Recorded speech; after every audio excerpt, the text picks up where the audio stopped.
கிறிஸ்தேசுக்குள் பிரியமான அன்பு சகோதர சகோதரர்களே அனைவருக்கும் அன்பின் வாழ்த்துக்கள். நம்ம பார்த்துட்டு வருகிற இந்த ரோமர் ஸ்டடியில் நம்ம பார்த்துருக்குறோம் கிட்டத்தட்ட ஒரு 11 அதிகாரங்கள். ஸோ இந்த 11 அதிகாரங்களில் நம்ம கடைசியாக முடித்தோம்.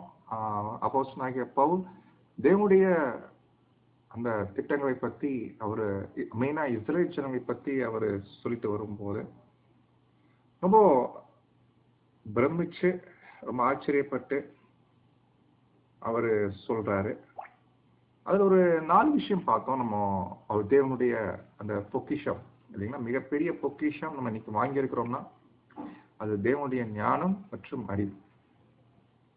பட் அந்த அந்த அந்த ஒரு பொக்கிஷங்களுடைய ஆழம், அது ஆழமானது என்பதை முதல்ல நம்ம எந்த அளவுக்கு ஒத்துருக்கிறோமோ, எந்த அளவுக்கு ஒத்துக்கொண்டிருக்கிறோமோ அப்பதான் அவருடைய விஷயம் புரியும்.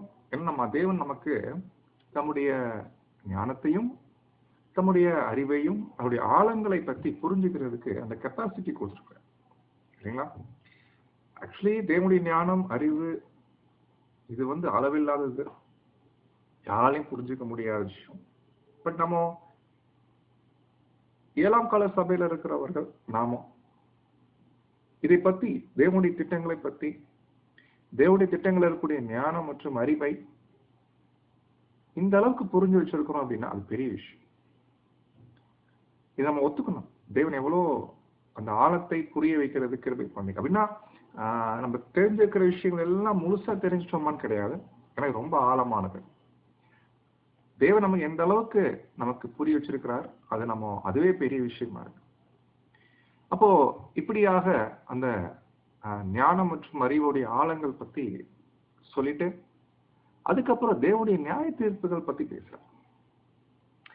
தேவனுடைய நியாய தீர்ப்புகள், நியாய தீர்ப்புனா என்னங்க?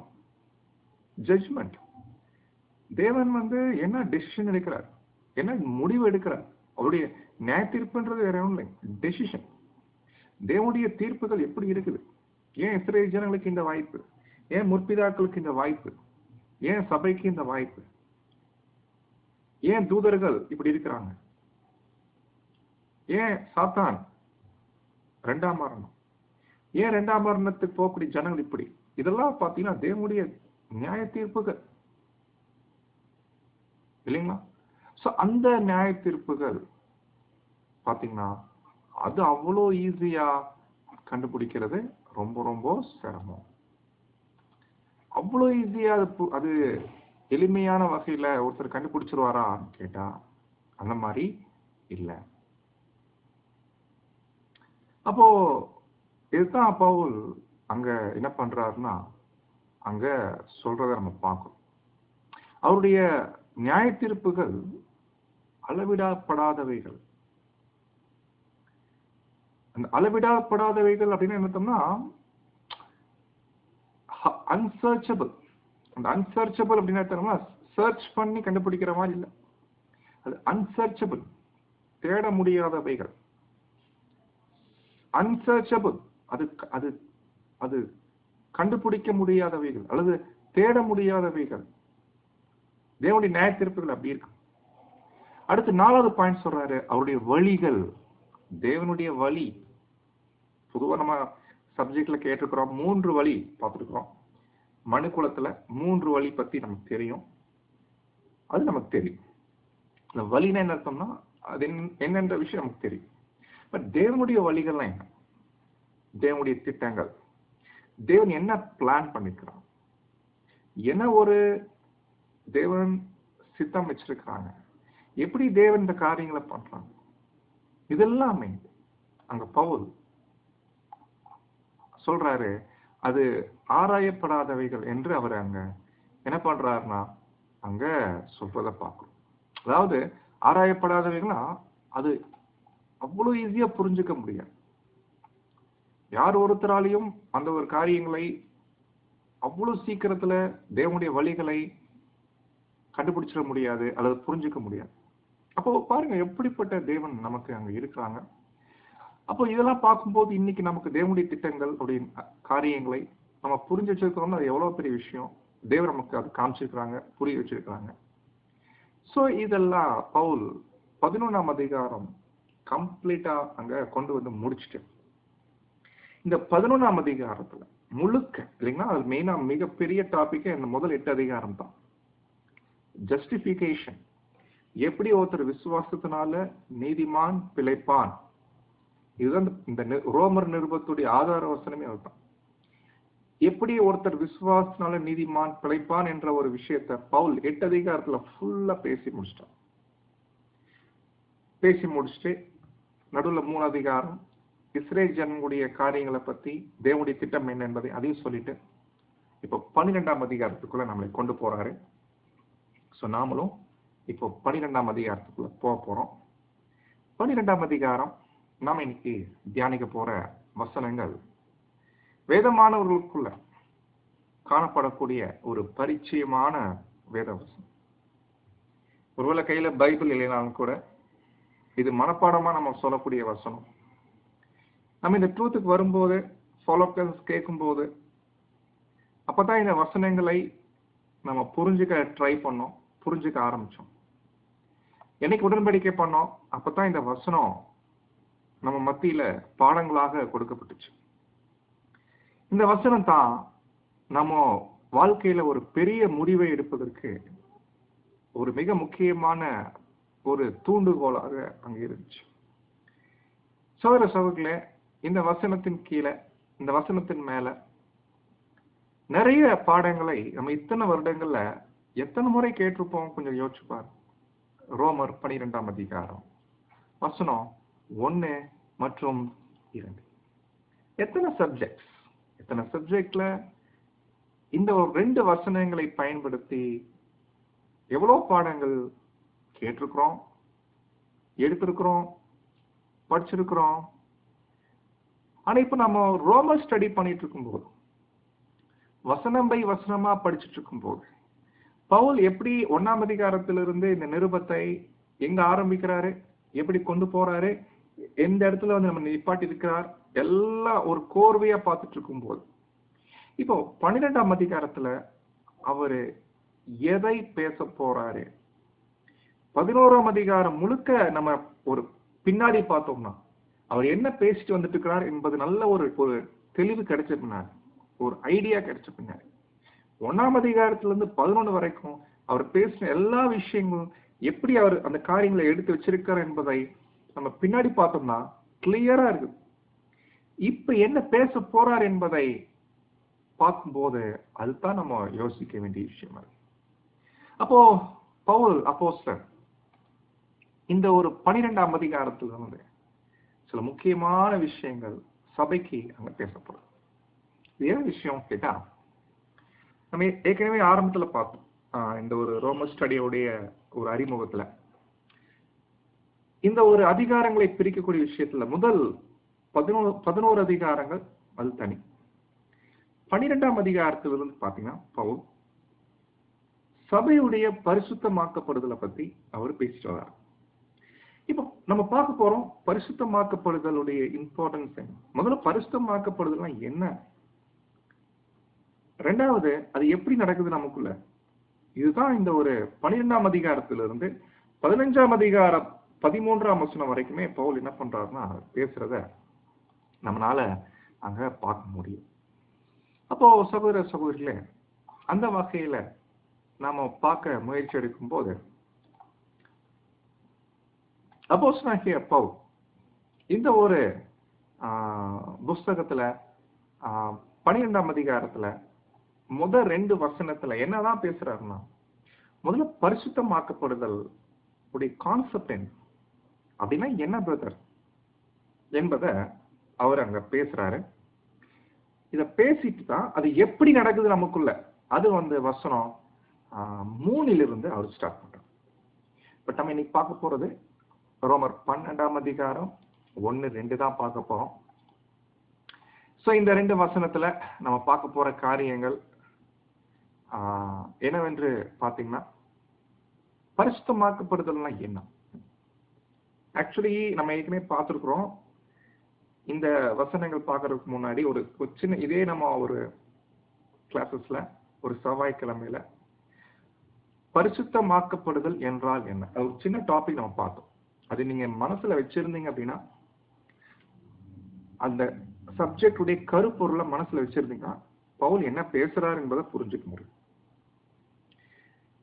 சோ இப்ப வரைக்கும் இந்த சப்ஜெக்ட நிறைய முறை கேட்டிருந்தாலும் இப்பவும் பரிசுத்தமாக்கப்படுதல் என்ன அப்படின்னா என்னன்னு கேட்டா நம்ம என்னதான் புரிஞ்சுக்கிறோம்னா, பரிசுத்தமாகணும் அப்படிதான் புரிஞ்சுக்கும். அது பாத்தீங்கன்னா பரிசுத்தமாகிறது அந்த வார்த்தையில அப்படிதான் இருக்கு இல்லைங்களா? பரிசுத்தமாகணும் பிரதர், சொல்ல, செயல்ல, பேச்சுல, கிரியையில, எல்லாத்துலயும் பரிசுத்தமாகணும். கொஞ்சம் கொஞ்சமா ஆகணும். ஒரே நாள் ஆக முடியாது, பட் கொஞ்சம் கொஞ்சமா ஆகும். ஆனா அந்த மாதிரி ஆக முடியுமான்னு கேட்டீங்கன்னா, சகோதர சகோதரிகளே, இதைத்தான் வேதம் சொல்லுதா பரிசுத்தம் ஆக்கப்படுதல் என்று கேட்டீங்கன்னா அப்படி இல்லை. அப்போ நம்மளைய சுத்திகரிக்க கூடாதுன்னு கேட்டா அது கண்டிப்பா செய்யும். கண்டிப்பா நம்மளை சுத்திகரிக்கக்கூடிய விஷயங்கள், சுத்திகரிக்கக்கூடிய காரியங்கள், அந்த கிளென்சிங், அந்த கிளீனிங், அது நம்ம கண்டிப்பா வாழ்க்கையில செய்யணும். பட் பரிசுத்தமாக்கப்படுதல் என்பது, நம்ம தேவன் நம்மளை பரிசுத்தமாக்குறார் அப்படின்னா, அல்லது பரிசுத்தம் ஆயிட்டு இருக்கிறோம் அப்படின்னா, நம்ம ஏதோ சரீரத்துல, இந்த விழுந்து போன சரீரத்தில் இருக்கக்கூடிய நம்முடைய பேச்சு, நம்முடைய செயல், நம்முடைய கிரியை, நம்முடைய பார்வை எல்லாவற்றிலும் கொஞ்சம் கொஞ்சமா பரிசுத்தத்தை நோக்கி போய் கொண்டிருக்கிறோம் என்ற அர்த்தத்துல அங்க வரதில்லை. அப்படி ஆக முடியாது. ஏன்னா நமக்கு நல்ல கிளியர் தெரியும், நம்ம மரிக்கிற வரைக்கும் இந்த சரீரத்துல பாவம் என்ற விஷயம் போகாது. நம்ம சாகும் போது கண்டிப்பா இந்த சரீரத்துல பாவம் இருக்கும். அப்படின்னா மரிக்கும் போதே இந்த சரீரம் பாத்தீங்கன்னா பரிசுத்தம் அடையாது. அது தேவனுடைய பிளானும் இல்லை, தேவனுடைய திட்டமும் இல்லை. அப்படின்னா பரிசுத்தம் ஆகுதல் எப்படி நடக்குது நமக்குள்ள, அந்த பாயிண்ட கருப்பொருளை கண்டிப்பா தெரிஞ்சு வச்சிருக்கணும். அது தெரியாம இந்த ஓட்டத்துல ஓடுறது ஒரு கேள்விக்குறி தான். அப்போ பரிசுத்தமாக்கப்படுதல் என்றால் என்னன்றதான் ஒரு ஒரு பாடம் பார்த்தோம். ஆனா எப்படி பரிசுத்தமாகுதல் நமக்குள்ள நடக்குது, அத ஒரு ஒரு சப்ஜெக்ட்ல சுருக்கமா பார்க்கணும் அப்படின்னா அது ஒரு இன்னொரு முறை நம்ம எடுக்கலாம். ஆனா பவுல் அந்த ஒரு கான்செப்ட ரொம்ப வசனங்களை ரொம்ப விவரமா பேசுறாரு. அதான் நம்ம பார்க்க போறோம். பட் அந்த சப்ஜெக்ட் கேட்டிருந்தா இன்னும் கொஞ்சம் எளிமையா புரிஞ்சிருக்கும். பட் இருந்தாலும் பரவாயில்ல, தேவன் சும்மா இருந்துச்சுன்னா இன்னொரு டைம் பார்க்கலாம். அது கண்டிப்பா நம்ம பார்க்க வேண்டிய சப்ஜெக்ட், எப்படி நம்ம வாழ்க்கையில பரிசுத்தமாக்கப்படுதல் நடக்குது. ஆனா அந்த சப்ஜெக்ட் கேட்ட பின்னாடி இந்த ஒரு வசனம் படிக்கும்போது ரொம்ப அருமையா புரியும். பட் இருந்தாலும் நம்ம இந்த ஒரு 2 வசனத்து மூலமா நம்ம கண்டுபிடிக்க முயற்சி எடுக்கலாம் அது என்ன விஷயம். பட் ஆல்ரெடி நீங்க ஃபர்ஸ்ட் பார்ட் கேட்டதுனால அந்த ஃபர்ஸ்ட் பார்ட்டை மைண்ட்ல வச்சுக்கோங்க. பரிசுத்தம் ஆக்கப்படுதல் என்றால் என்ன? கண்டிப்பா நீங்க மனசுல வச்சிருப்பீங்க நான் நம்புறேன். ஒருவேளை அப்படி இல்லை அப்படின்னா இந்த ஸ்டடி முடிச்ச பின்னாடி இன்னைக்கு நைட்டே உட்காந்து அந்த ஆடியோ இருந்துச்சுன்னா நீங்க கேட்டுருங்க.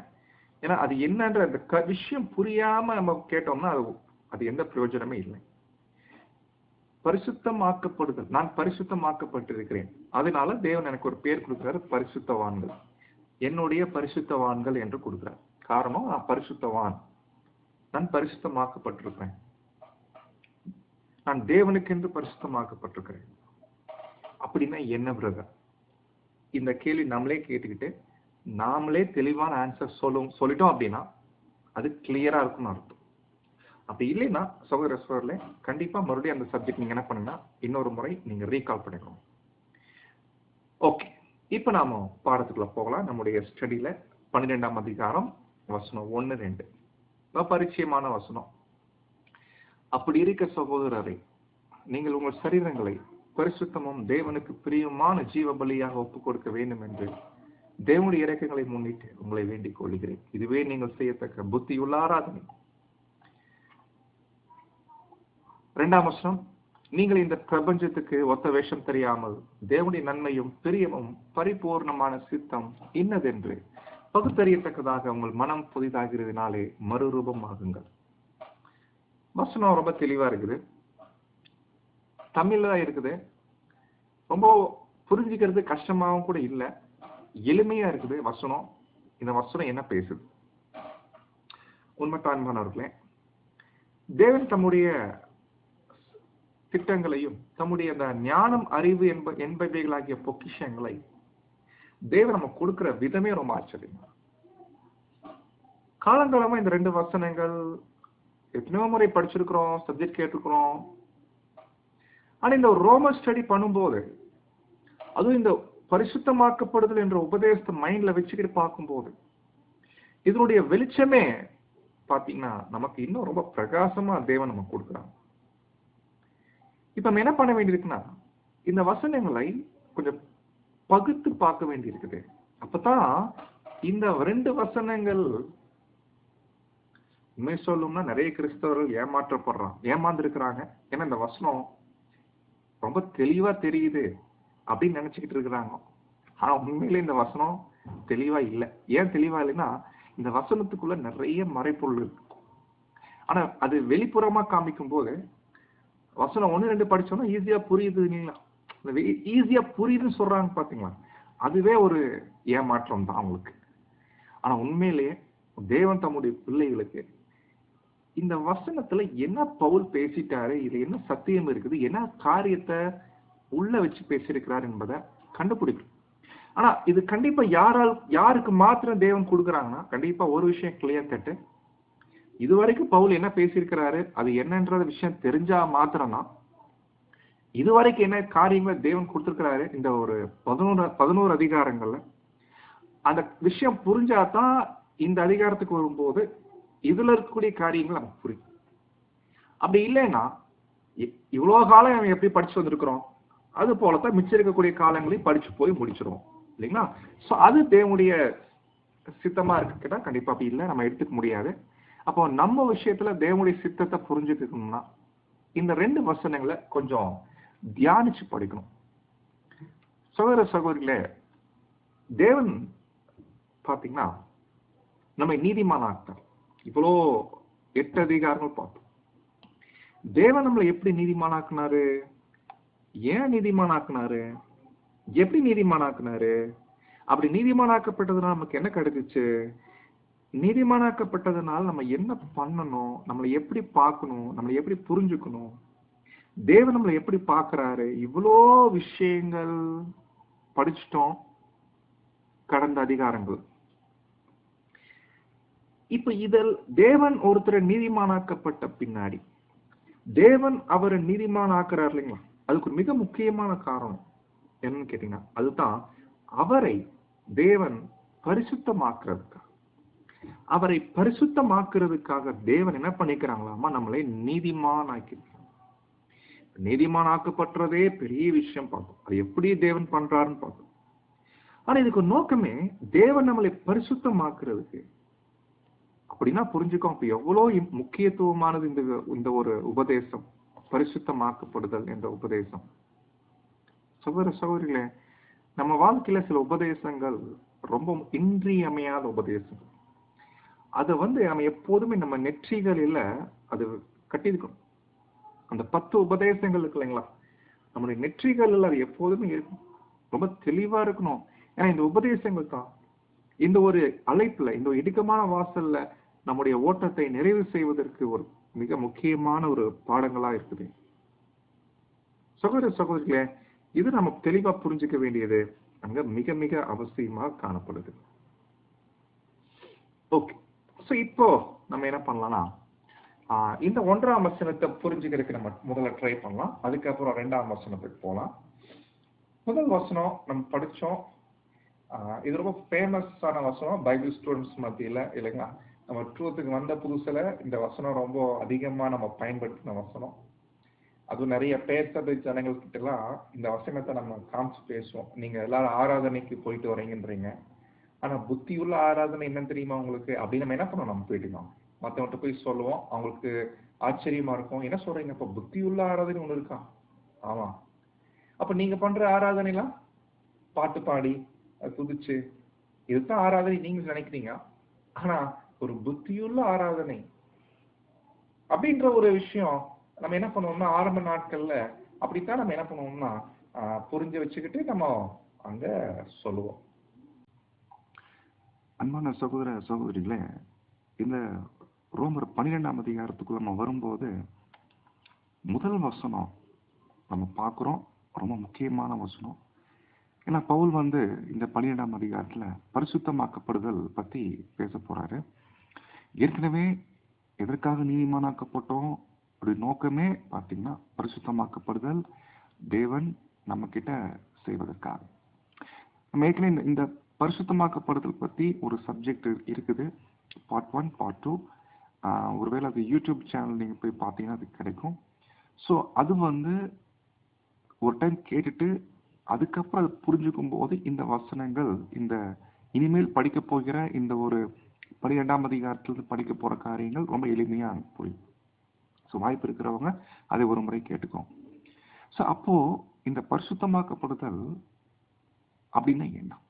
இன்னும் வேற மாதிரி சொல்லணும்னா, பரிசுத்தமாக்கப்படுதல்ல நம்ம படிச்சோம், தேவன் உங்களை முற்றிலும் பரிசுத்தமாக்குகிறார், முற்றிலும் பரிசுத்தமாக்குவாராக. அப்படின்னா தேவன் நம்மளை பரிசுத்தமாக்குகிறார்.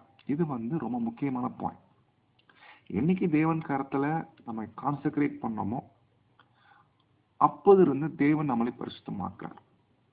அப்படின்னா என்ன அர்த்தம்? தேவன் நம்மளை பரிசுத்தமாக்குறாருன்னா என்ன அர்த்தம்? நம்ம சுருக்கமா அந்த ஒரு பாயிண்ட மட்டும் ஞாபகத்துல வச்சுக்கிட்டு இந்த வசனத்துக்குள்ள போகலாம். என்னன்னா, தேவன் நம்மளைய பிரித்தெடுக்கிறான். தேவன் நம்மளைய தனக்கென்று தமக்காக தேவன் நம்மளை பிரித்தெடுக்கிறார், ஒதுக்கி வைக்கிறார். பட் இந்த விஷயத்துல தேவன் எதை பிரித்தெடுக்கிறாரு, அல்ல எதுல இந்த ஒரு பிரித்தெடுத்தல், எந்த ஒரு விஷயத்துல அந்த ஒரு செட் அபார்ட் என்ற விஷயம் நடக்குது கேட்டீங்கன்னா, நம்முடைய சிந்தை, புது சிந்தை. தேவன் நம்முடைய புது சிந்தை தான் பரிசுத்தமாக்குற. நம்ம படிக்கிறோம், அது ஆவியின் பரிசுத்தமாகுதல். அது இல்லைங்களா, மாம்சம் பத்தி பேசல, ஆவியின் பரிசுத்தமாகுதல். அப்போ ஆவி பரிசுத்தமாகுதல் நமக்குள்ள தேவன் பண்றாரு இல்லைங்களா. பட் இந்த ப்ராசஸ் எப்படி நடக்குதுன்னா, இது நம்முடைய புது சிந்தை நாளுக்கு நாள் உள்ளான மனுஷன் அது புதிதாகணும், பலப்படணும், அது கிறிஸ்துடைய சாயல்ல வளரணும். பட் இந்த ப்ராசஸ், இதை பரிசுத்தமாக்கப்படுதல் நமக்குள்ள நடக்குது, தேவன் நம்ம பண்ணிட்டு இருக்கிறாங்க இல்லைங்களா.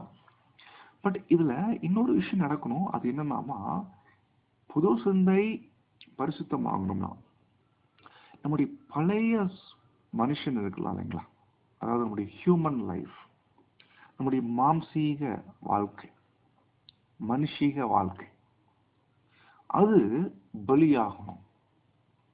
அப்போ ஒரு பக்கம் மனுஷீக வாழ்க்கை பலியாகணும், சைமல்டேனியஸா தான் ஆவி புதிதாகும்.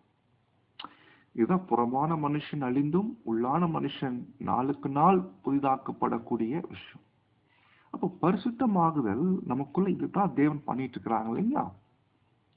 அப்போ இந்த கான்செப்ட்ல ஒரு பாயிண்ட பவுல் எடுக்கிறாரு, என்னன்னா ஜீவ பலி. நம்முடைய ஜீவன் பலியாகணும், மாம்சம் பலியாகணும். ஒரு நாள் நடக்கிறது இல்லை, இது ஒரு நாள் விஷயம் இல்லை, மரண பரியந்தம் இது நடக்கக்கூடிய விஷயமா இருக்குது. அப்போ ஜீவ பலி அப்படின்ற ஒரு கான்செப்ட் பைபிள்ல தேவன் நமக்கு கொடுக்கிறார். இந்த ஒரு நிகழ்வு, இது ஒரு நிகழ்வு நடக்குது நம்ம விஷயத்துல. இது பரிசுத்தமாக்கப்படுதல ரொம்ப முக்கியமான பார்ட். இந்த பார்ட் நமக்குள் நடக்குது இல்லைங்களா. இந்த விஷயத்தை தான் பவுல் நமக்கு புரிய வைக்கிறாரு. இந்த விஷயத்துல நீங்க என்ன செய்யணும், என்ன செய்யணும், அதுதான் புரிய வைக்கிறார். இப்போ நம்ம படிக்கலாம், ரோமர் 12ஆம் அதிகாரம் 1ஆம் வசனம். இந்த வசனத்தை பிரிச்சு மேயலாம், ஏன்னா அவ்வளவு விஷயம் இருக்குது ஒரு வார்த்தைக்கும். பட் இது ஸ்டடியா இருக்கிறதுனால, இப்போ சப்ஜெக்டா இருந்தா கண்டிப்பா பேசலாம், பட் ஸ்டடியா இருக்கிறதுனால சுருக்கமா ஒரு வார்த்தைக்கும் என்னென்ன அர்த்தம் சுருக்கமா பார்க்கலாம். ஃபர்ஸ்ட் பாயிண்ட், அப்படி இருக்க. எப்படி இருக்க? 11 அதிகாரங்கள் முழுக்க பாருங்க, ஒரு பாவி எப்படி நீதி விசுவாசத்தினால நீதிமான் ஆகிறார் அப்படின்ற ஒரு பாயிண்ட பேசினார் இல்லைங்களா. சோ அப்படி இருக்கும்போது அப்படிப்பட்ட ஒரு மிகப்பெரிய வாய்ப்புக்கு வந்திருக்கிற நாம், இது பெரிய இரக்கம். நீதிமானாக்கப்படுவது என்பது தேவனால் கிடைக்கக்கூடிய ஒரு இரக்கம். அது இலவசமா கிடைக்குது. இதுக்கு கிரியை செய்ய தேவையில்லை, விசுவாசம் வச்சாலே போதும். இப்படி இவ்வளவு பெரிய இரக்கத்தை பெற்ற ஜனங்களா இருக்கக்கூடிய நாம், கிருபையை பெற்ற ஜனங்களா இருக்கக்கூடிய நாம், இப்படிலாம் இருக்கிறதுனால சகோதரரே அப்படின்னு ஆரம்பிக்கிறார். யார் இந்த சகோதரரே? இந்த சகோதரரே அப்படின்றதுக்கு ரெண்டு அர்த்தம் நம்ம கொடுக்கலாம். லிட்டரலா பார்த்தோம்னா, ஒண்ணு ரோம் எக்லீசியால இருக்கக்கூடிய பிரதர்ஸ் சிஸ்டர்ஸ் பேசிட்டு இருக்காரு. பிரதர்ஸ் அப்படின்னு சொல்லும் போது கண்டிப்பா ரெண்டு வகுப்பா இருக்கிறாங்க. ஒண்ணு யார் குறிக்குதுன்னா, இவ்வளோ நாள் கர்த்தர் இயேசு மூலமா அவருடைய வச்ச விசுவாசத்தினால நீதிமானாக்கப்பட்டு இப்ப ஜீவ பலியாக யாரெல்லாம் ஒப்பு கொடுப்பதற்கு தயாரா இருக்கிறாங்க, அல்லது இன்னும் தயார் இல்லாம இருக்கிறாங்க, இன்னும் ஆயத்தம் இல்லாம இருக்கிறாங்க. நீதிமான் ஆக்கப்பட்டாச்சு, விசுவாசம் வச்சிருக்கிறாங்க, இப்ப அடுத்த ஸ்டேஜுக்கு போகணும் இல்லைங்களா? அப்படி யாரெல்லாம் இருக்கிறாங்களோ அவங்கள பார்த்து சொல்றாரு சகோதரரே. அதே நேரத்துல ஆல்ரெடி இந்த ஒரு அழைப்புக்குள்ள வந்து விசுவாசத்தினால் நீதிமானாக்கப்பட்டு அடுத்து ஜீவ பலியா ஆவதற்காக தங்களை ஒப்பு கொடுத்திருப்பாங்க இல்லைங்களா, பேப்டிசம் எடுத்திருப்பாங்க, கான்செக்ரேட் பண்ணிருப்பாங்களா, அவங்களையும் சேர்த்து சொல்றாரு சகோதரரை. அப்போ ரெண்டு பேருமே நம்ம என்ன பண்ணலாம்னா எடுத்துக்கலாம். அப்போ சகோதரரே சொல்லிட்டு இப்பதான் பாயிண்ட்டுக்கு வராரு. நீங்கள் உங்கள் சரீரங்களை, பொதுவா பைபிள்ல சரீரம்னா என்ன அர்த்தம்? இயேசு கிறிஸ்து சொன்னாரு, இது உங்களுக்காக பிக்கப்படுகிற என்னுடைய சரீரம். உடைய அர்த்தம் என்ன? சரீரம் ஜெனரலா பைபிள குறிக்கிறது ஜீவன். ஜீவன் என்ன அர்த்தம்? உயிர் இல்ல. ஜீவன் அப்படின்னா லைஃப். லைஃப்னா என்ன? உயிரா? எஸ், ஒரு அர்த்தம் இருக்குது. பட் இந்த இடத்துல அந்த அர்த்தம் எடுத்துக்கிறது இல்லை. உயிர் பத்தி பேசல. ஏன்னா உயிர் கொடுக்கறதுன்னா ஈஸி இல்லைங்களா? உயிர் கொடுங்கன்னா ரெடி. அது ஒரு நாள்ல உயிர் போறது பெரிய விஷயம் இல்லை, ஈஸியா பண்ணிடலாம். உயிர் கொடுக்கறது பத்தி இங்க பேசல. லைஃப். லைஃப்ன்றது என்னங்க?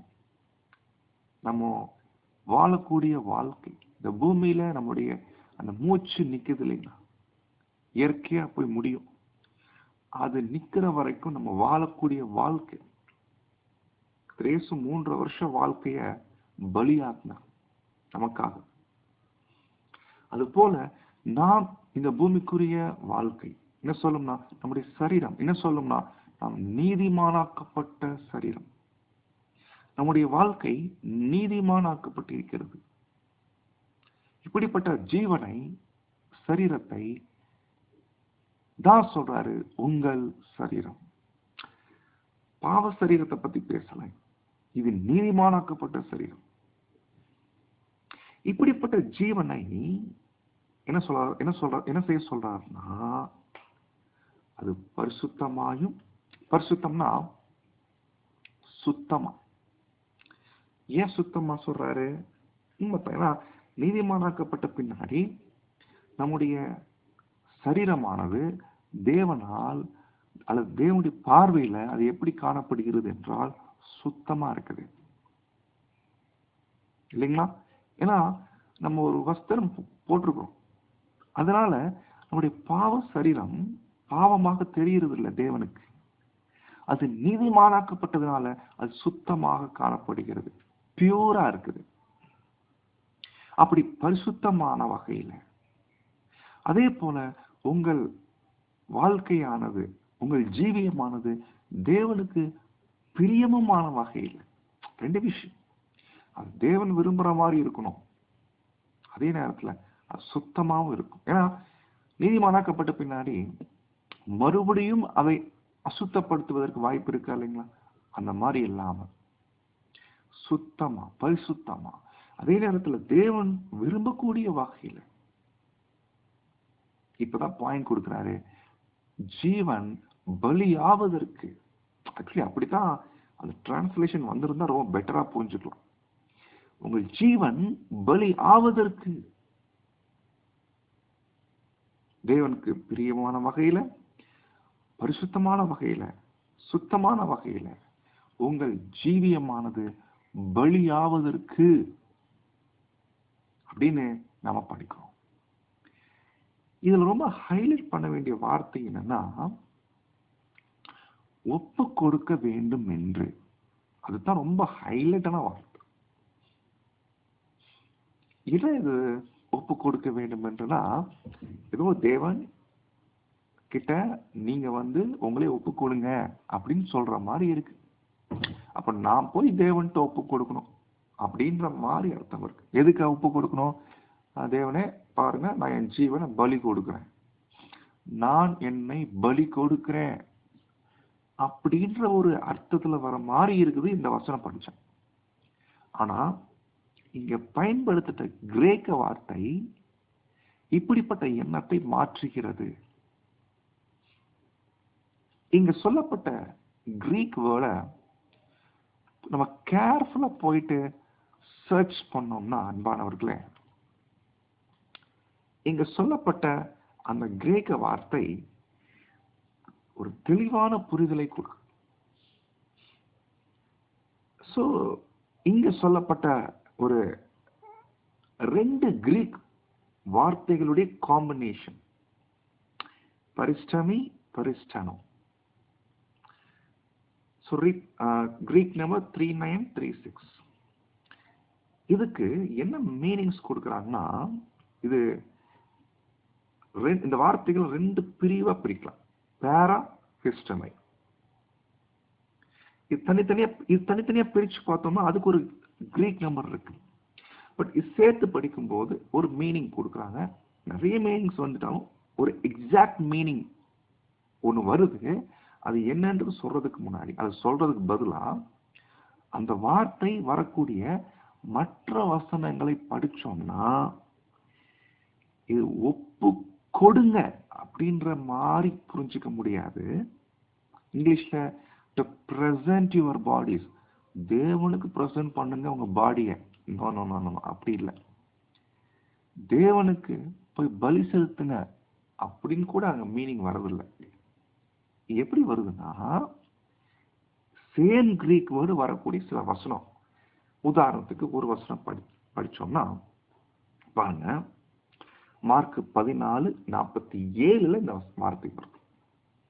அங்க எப்படி வருதுன்னு பாத்தீங்கன்னா, அப்பொழுது கூட நின்றவர்களில், அந்த கூட நிக்கிறது, கூட நின்றவர்களில், அதாவது டு ஸ்டாண்ட் அலாங் சைடு, கூட நிக்கிறது. இது என்ன கூட நிக்கிறதுனா என்ன? அன்பானவர்களே, பொதுவா இப்போ ஒரு குற்றம் செய்கிறவங்க மத்தியில குற்றம் பண்றவங்க அவங்க பண்ணிட்டு இருக்கிறாங்க வைங்களேன். ஆனா ஒருத்தர் கூட நிக்கிறார். கூட நிக்கிறது அர்த்தம் என்ன? அவரு அந்த குற்றத்தை செய்யலைனாலும் கூட நின்னுட்டாரு வச்சுக்கோங்க. என்ன அர்த்தம்? அவங்க செய்யக்கூடிய காரியத்துக்கு இவரும் ஒத்து போறாருன்னு அர்த்தம். அப்போ ஒத்து போற அதுன்னு அர்த்தம். கூட நிக்கிற இந்த மீனிங்ல தான் வசனங்கள் அங்க வருது. இன்னொரு வசனம் 2 கொரிந்தியர் 4:14, கர்த்தராகிய இயேசுவை எழுப்பினவர் எங்களையும் இயேசுவை கொண்டு எழுப்பி உங்களுடனே கூட தமக்கு முன்பாக நிறுத்துவார். கூட நிப்பாட்டுறது, அப்ப கூட நிக்க வைக்கிறது. யார் கூட நிக்கிறாங்க? யார்கிட்ட நிக்கிறாங்க? அவங்க என்ன பண்றாங்கன்னா, அவங்களுக்கு சப்போர்ட் பண்றாங்கன்னு அர்த்தம், ஒத்துழைக்கிறாங்கன்னு அர்த்தம். அப்படின்னா அவங்க செய்யக்கூடிய செயலுக்கு இவர்கள் ஒத்துழைக்கிறாங்க. அன்பானவர்களே, இந்த அர்த்தத்துல தான் வருது. ஜீவ பலி ஆவது என்பது ஆக்சுவலி அது நம்ம கரத்துல இல்லை, அது தேவன் பண்றான். கர்த்தர் இயேசு தான் அந்த வேலையை பண்றான். ஏன்னா நம்ம ஏற்கனவே அந்த சப்ஜெக்ட்ல தெளிவா பார்த்திருப்போம். பிதாவாகிய தேவன் தான் பரிசுத்தமாக்குறார். எப்படி? அதுக்கென்று நம்முடைய கர்த்தர் இயேசுவை தேவன் பரிசுத்தமாக்கி இருக்கிறார். இப்ப இயேசு கிறிஸ்து நம்மளை பரிசுத்தமாக்குறான்னு என்ன அர்த்தம்? அவர் தான் நம்மை பலியாக்குறார். இதுக்கு நான் அருமையான நிழல் எங்க பாக்குறோம் ஞாபகம் இருக்குங்களா? பிரதான ஆசாரியன் அவர் தான் இயேசு தன்னை பலி செலுத்தினாரு, குறிக்கிறது காலை பலி. அதுக்கப்புறம் பிரதான ஆசாரியன் இயேசு அல்லது புது சிருஷ்டியா இருக்கக்கூடிய இயேசு, அவர் இப்ப யார பலி செலுத்துறாருன்னா வெள்ளாட்டுக்கிடா, குறிக்குது சபை. அப்போ சபை இந்த பூமியில அவங்களுடைய பூமிக்குரிய ஜீவியத்தை தேவனுக்கு என்று ஒப்பு கொடுத்த பின்னாடி, அப்படின்னா தேவன்கிட்ட கான்சென்ட்ரேட் பண்ணிட்டாங்க, அவ்வளவுதான். தேவனே உங்கள் சித்தம் செய்ய வருகிறேன். அந்த மூமெண்ட்ல இருந்து அவங்க வாழ்க்கையை பலியாக்கக்கூடிய வேலையை யார் ஸ்டார்ட் பண்றாருன்னா நம்முடைய பிரதான ஆசாரியன் அவர் ஆரம்பிக்கிறாரு. அப்ப அந்த ஆடு என்ன பண்ணணும்? பிரதான ஆசாரியன் அந்த ஆட்டை எங்கெங்கெல்லாம் கூட்டிட்டு போறாரு, என்னென்னலாம் பண்றாரு, அது எல்லாவற்றுக்கும் இந்த ஆடு ஒப்பு கொடுக்கணும், அவ்வளவுதான். ஜஸ்ட் கூட நிக்கணும். இதுதாங்க அர்த்தம். இந்த மீனிங்ல தான் பவுல் பேசுறாரு பாருங்க. ஜீவபலி ஒரு விஷயம் இருக்குது, அதுதான் பரிசுத்தமாக்கப்படுதல்ல நம்ம கிட்ட தேவன் பண்ணிட்டு இருக்கிறார். இந்த ஒரு மாபெரும் விஷயம் நடக்குது நம்ம வாழ்க்கையில. நீங்க என்னதான் பண்ணா போதும்னா, அப்படி தேவன் செய்யக்கூடிய, தேவன் உங்க வாழ்க்கைய பலியாக்கக்கூடிய அந்த ஒரு விஷயத்துக்கு ஜஸ்ட் ஒத்து போங்க, கூட நில்லுங்க, ஒப்பு கொடுங்க, ஒத்துழைப்பு கொடுங்க. இதுதான் அங்க பவுல் என்ன பண்றாருன்னா பேசுறாரு. இது உண்மையில யோசிச்சு பார்த்தோம்னா உண்மைதான். ஏன்னா நம்மளையே தேவன் பலி செலுத்த சொன்னாருன்னா நம்ம எப்படி பலி செலுத்துவோம்? கொஞ்சம் கற்பனை படிப்பாங்க. நம்ம இஷ்டத்துக்கு பலி செலுத்துவோம் இல்லைங்களா? நம்ம இப்பவே பாருங்களேன், நம்ம நிறைய நேரங்கள நம்மளே யோசிப்போம், எனக்கு மாத்திரம் இப்படி இருந்துச்சா நான் அழகா பலி செலுத்துவேன். இந்த ஒரு விஷயம் மட்டும் முடியட்டும், அதுக்கப்புறம் சூப்பரா பலி செலுத்துவேன். இப்படி இந்த மாதிரி நாம நம்மளைய பலி செலுத்துறதுக்கு நாம பிளானிங் போட்டுருக்கோம். இப்படி இருந்தா பலி செலுத்தலாம், அப்படி இருந்தா பலி செலுத்தலாம். ஆனா அந்த வேலை, அதனாலதான் தேவன் நம்மளுக்கு கொடுக்கல அந்த வாய்ப்பு. கர்த்தர் இயேசு பிரதான ஆசாரியனா இருந்து அவர் நம்ம பலி செலுத்துவார். அவர் நம்மளை பலி செலுத்துறதுக்காக நம்ம கான்சென்ட்ரேட் பண்ணிட்டோம். இப்ப அவர் அந்த வேலையை செய்வார். நம்ம என்ன செய்யணும் தெரியுங்களா? அவர் எப்படிலாம் நம்மளை பலி செலுத்துறார், அதுக்கே உரிய வாழ்க்கையில நம்ம ஒவ்வொரு அனுபவங்களுமே அவருடைய பிளானிங் தான் நடக்கும். எந்த நிலையில இருக்கணும், எந்த இடத்துல இருக்கணும், எப்படிப்பட்ட சூழ்நிலைகள் இருக்கணும், என்ன கண்டிஷன்ல இருக்கணும், எந்த கண்டிஷன்ல இருந்து நம்ம வாழ்க்கையை பலியாகணும், எல்லா பிளானிங்குமே தேவன் தான் போறார். நம்ம செய்ய வேண்டியது ஒன்னே ஒண்ணு, முறுமுறுக்காம, சலிப்படையாம, சந்தோஷமா கூட நிக்கணும், ஒத்துழைப்பு கூடும். இந்த பாயிண்ட கொஞ்சம் தனிப்பட்ட வகையில ரியலைஸ் பண்ணுங்க, தியானிங்க மாணவர்களே. ஏன்னா முக்கியமான பாயிண்ட் இது. எந்த அளவுக்கு உள்வாங்குறோம் அது ரொம்ப முக்கியமான பாயிண்ட்.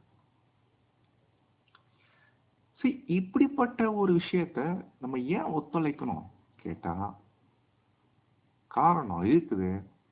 தேவனுடைய இரக்கங்கள் ஒன்னா ரெண்டா எவ்வளவு இரக்கம் இருக்குல்லைங்க. இப்ப வரைக்கும் தேவனுடைய இரக்கம் பத்தி நம்ம படிச்சுட்டு இருக்கிறோம். அவருடைய இரக்கங்கள் மகா பெரியது.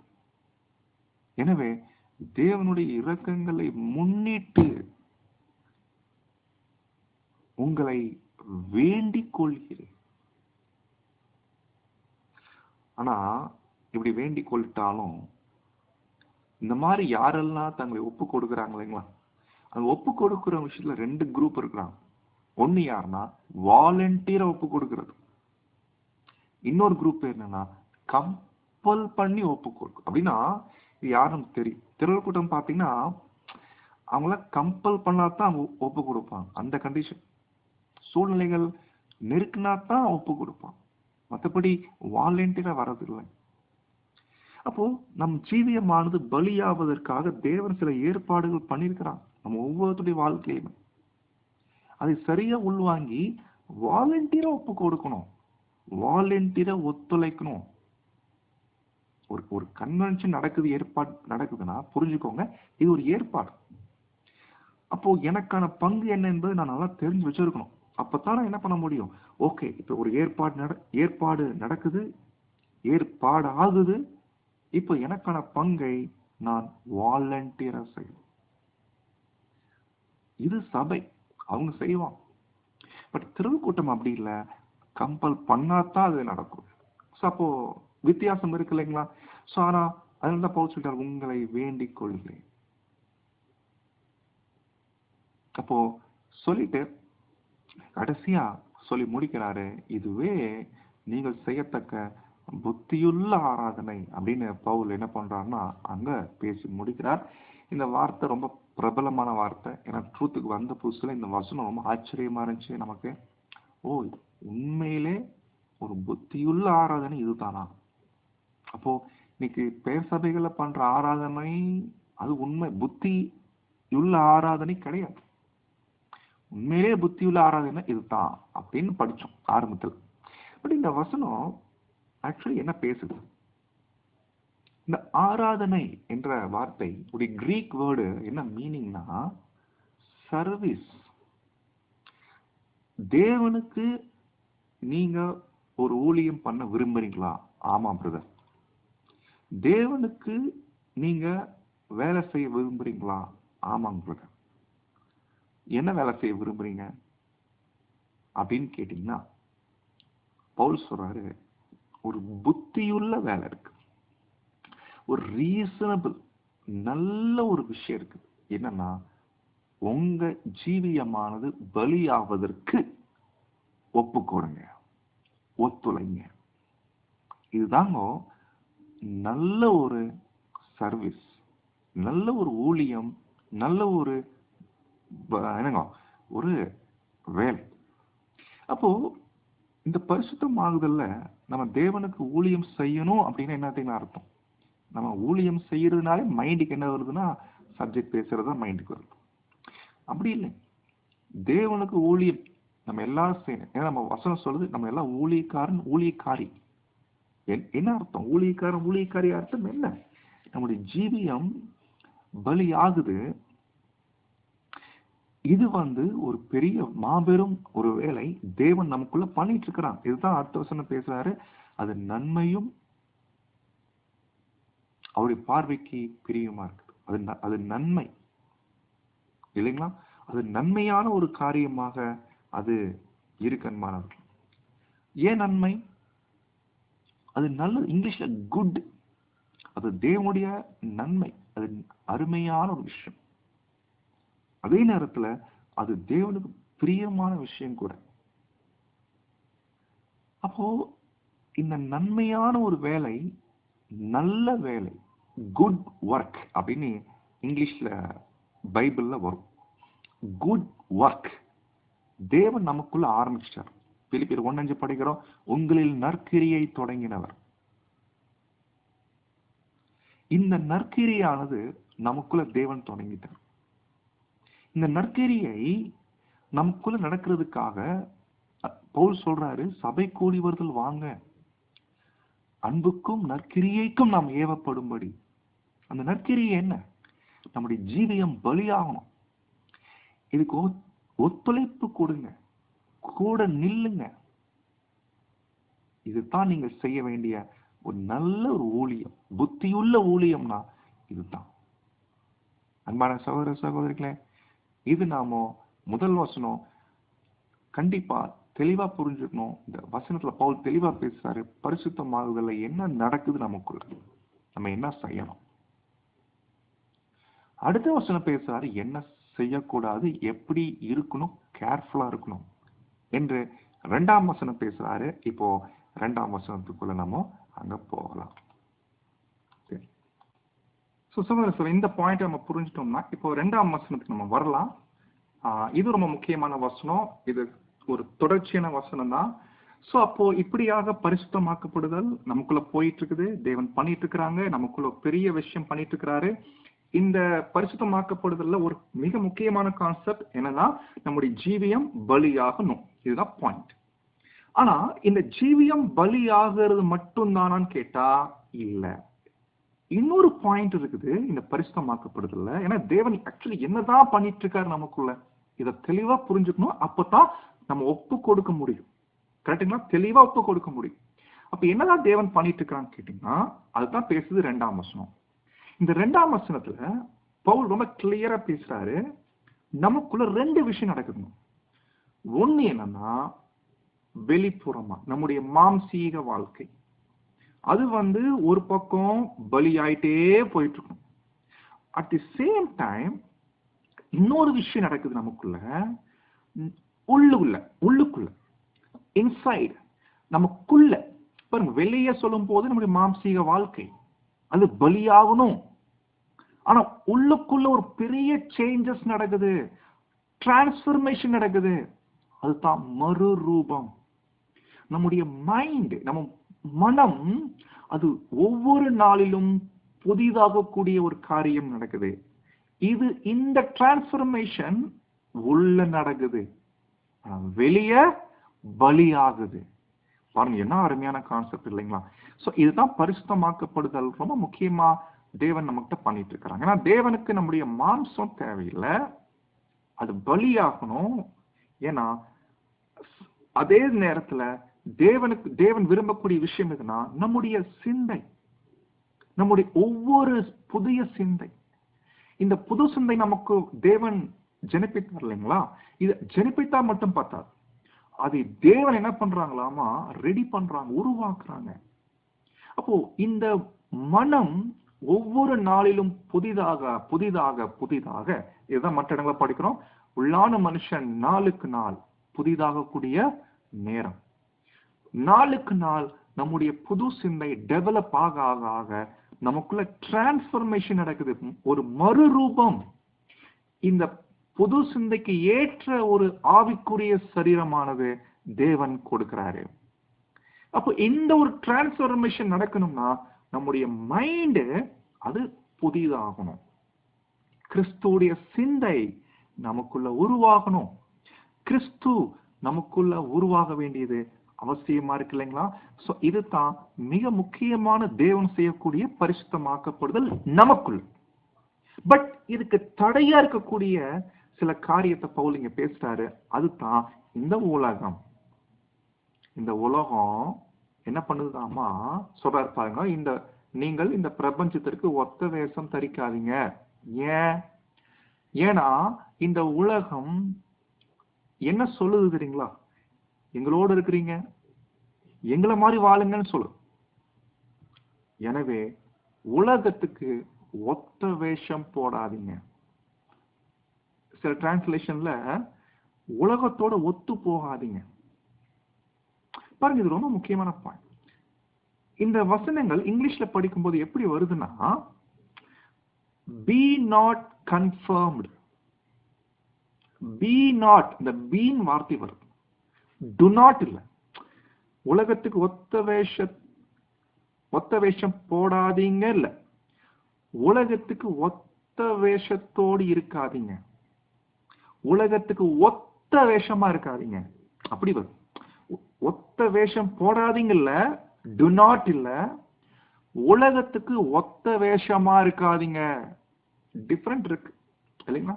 அப்போ நாம் இந்த உலகத்துக்கு ஒத்து இருக்க கூடாது, ஒத்து போயிருக்க கூடாது மாணவர்கள். மாறாக நமக்குள்ள அந்த டிரான்ஸ்பர்மேஷன் ஒவ்வொரு நாளிலும் நடந்துட்டே இருக்கணும். நம்மளுடைய ஃபோக்கஸ் எல்லாமே கரெக்டா இருக்கணும். தேவன் அதுக்குத்தான் நம்ம அருமையா நம்ம ஒவ்வொருவரையும் ஒவ்வொரு விதமான சூழ்நிலைகள்ல வச்சு உருவாக்குறார். எனவே நமக்குள்ள உள்பக்கத்துல டிரான்ஸ்பர்மேஷன் சிந்தையில போயிட்டே இருக்கணும். இன்னொரு பக்கம் இந்த உலகத்துக்கு ஒத்த ஒரு வேஷம் போடாத நிலை நமக்கு காணப்படும்.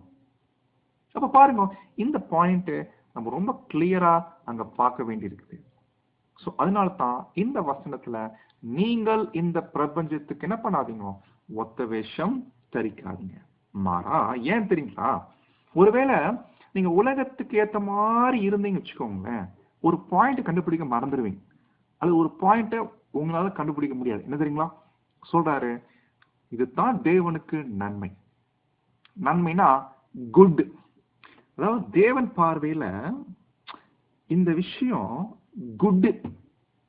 அதே நேரத்துல இந்த விஷயம் இதுதான் தேவனுக்கு பிடிக்கும், பிரியம்.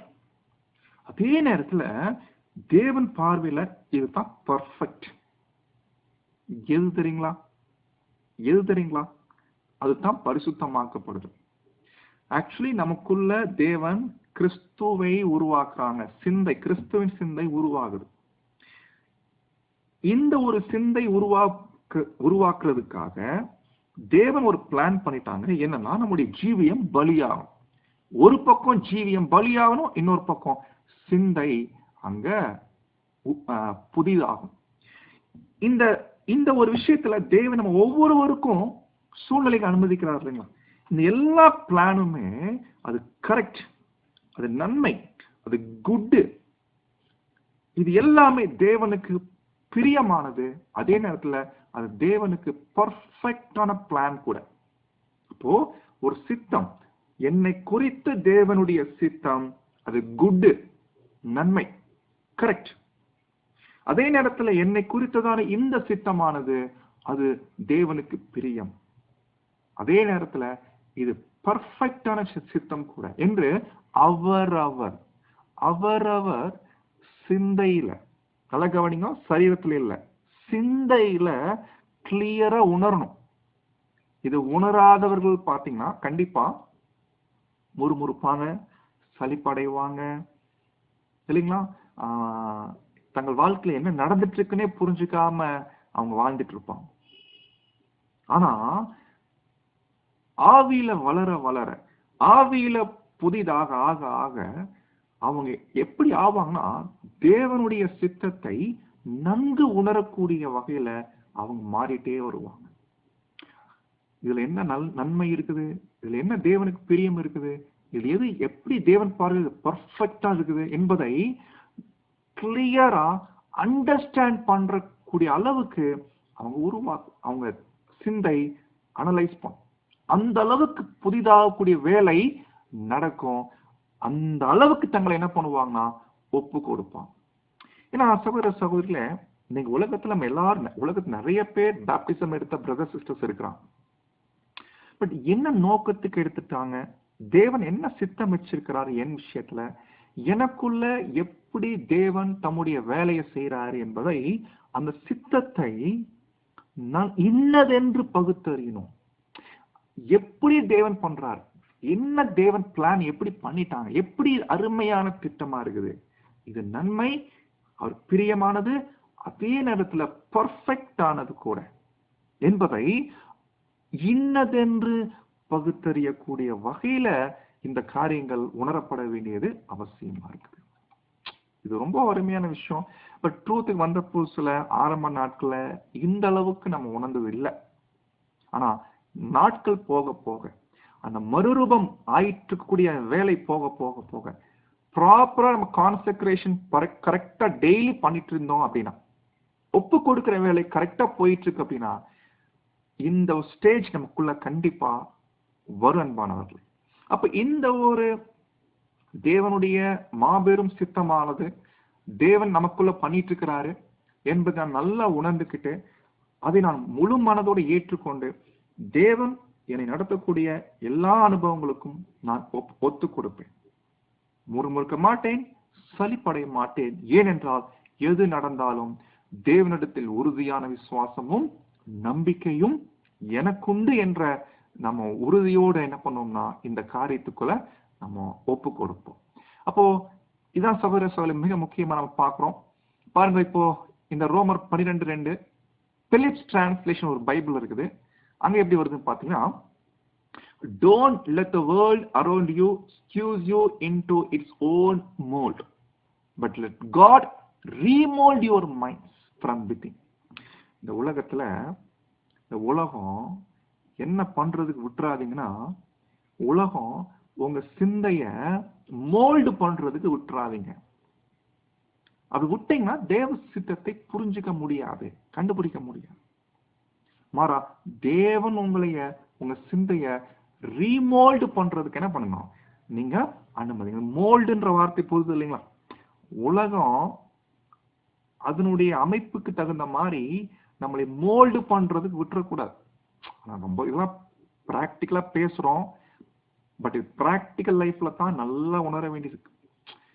எவ்வளோ ஒரு விஷயங்கள் காலையில எந்திரிச்சு வீட்டை விட்டு வெளியே போய் நைட்டு வந்து படுக்கிறதுக்குள்ளையும் இந்த உலகம் நம்ம எந்த அளவுக்கு மோல்டு பண்றது இல்லைங்க. ஆனா அனுமதிக்காதீங்க. தேவன் நம்மளை ரீமோல்டு பண்றதுக்கு அனுமதிங்கன்னா, எப்படி தேவன் நம்மளை ரீமோல்டு பண்றாரு தெரியுங்களா? ஒரே விஷயம், அவருடைய வார்த்தைகள் தான். அவருடைய வார்த்தைகள் தான் நம்மளை பரிசுத்தமாக்குவதற்கான மிகப்பெரிய ஒரு விஷயம்.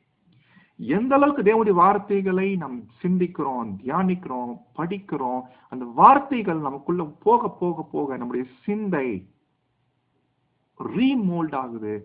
தேவன் நம்மளை ரெடி பண்றார். சகோதர சகோதரிகளே, எவ்வளவு அருமையான பாயிண்ட் இல்லைங்களா? சோ நாமும் தேவனுடைய கரத்துல இருக்கும் சொல்லும் போது, தேவன்ட்டு நம்ம ஒப்பு கொடுத்திருக்கிறோம் சொல்லும் போது, இதை சரியா புரிஞ்சுக்கிட்டு தேவனுடைய சித்தத்தை நன்கு உணரக்கூடிய வகையில, பகுத்தறியக்கூடிய வகையில நாம் ஒப்பு கொடுத்தலை, தேவனுக்கென்று நம்ம ஒப்பு கொடுக்கக்கூடிய அந்த காரியத்துல ரொம்ப கவனமா ஒப்பு கொடுக்க வேண்டியது அவசியமா இருக்குது. வாய்ப்புகளை மிஸ் பண்றோம் அப்படின்னா ரொம்ப கஷ்டம் அன்பானவர்களே. சோ அப்போ இந்த 2ஆம் வசனம் பேசுது, நம்ம ப்ராப்பரா தேவனுக்கு ஒப்பு கொடுக்கும் போது, இந்த மறுரூபம் நடக்கும் போது நல்ல ஒரு மெச்சூரிட்டி நோக்கி போவோம், நல்ல ஒரு வளர்ச்சியை நோக்கி போவோம். அப்பதான் தெரியும் தேவன் உடைய திட்டம், உடைய சித்தம் ரொம்ப நன்மையா இருக்குது, பர்ஃபெக்டா இருக்குது. அது பாத்தீங்கன்னா அது பரிபூர்ணமாகவும் அதே நேரத்துல தேவன் விரும்பக்கூடிய வகையிலும் இருக்குது. அப்படின்னு அர்த்தம்னா, தேவன் நம்ம கிட்ட என்ன எதிர்பார்க்கிறாரோ அதை நமக்குள்ள உருவாக்குறார். தேவன் என்னென்னலாம் எதிர்பார்க்கிறார் எனக்குள்ள உருவாக்குறதுக்கு என்பதை கண்டுபிடிக்கக்கூடிய அளவுக்கு நாம இப்படியாக நம்முடைய சிந்தையை காத்துக்கொள்ள வேண்டியது அவசியமா இருக்கு. சகோதர சகோதரிகளே, சோ தேவன் கிருபையில இந்த 2 வசனங்கள் நம்ம தியானிச்சிருக்கிறோம். இந்த 2 வசனங்கள் கண்டிப்பா நம்முடைய பரிசுத்தமாக்கப்படுதலுடைய நோக்கத்தை நாம் புரிந்தவர்களாக காணப்பட வேண்டியது அவசியமா இருக்குது.